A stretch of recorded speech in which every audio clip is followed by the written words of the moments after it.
Hey guys, welcome to another update on the Power Rake blade conversion.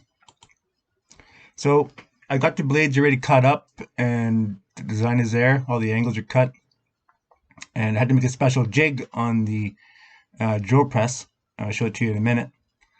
Very simple. You have to cut the angles right because it'll fit properly on the hub. So it fits properly on the hub of the uh, rotavator. See that right there? See those holes there in the angle? You need to have that. If you don't, it just won't, things just won't line up properly. So to make it pretty much exactly the same. So I'll show this to you right now. Um,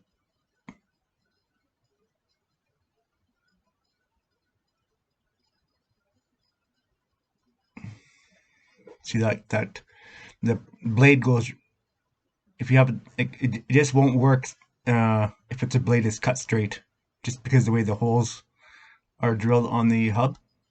So it'll go just like that. So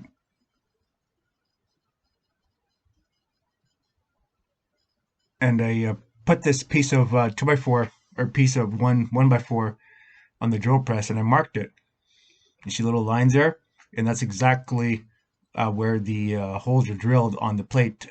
And later on, I actually ended up having to put soapstone marks on the fence there, because eventually drilling 10 million holes, the pencil marks tend to disappear. But anyway, it worked really good. I'm really happy the way it turned out. And yeah, so if you're doing this kind of fabrication, do things simple and things get done properly.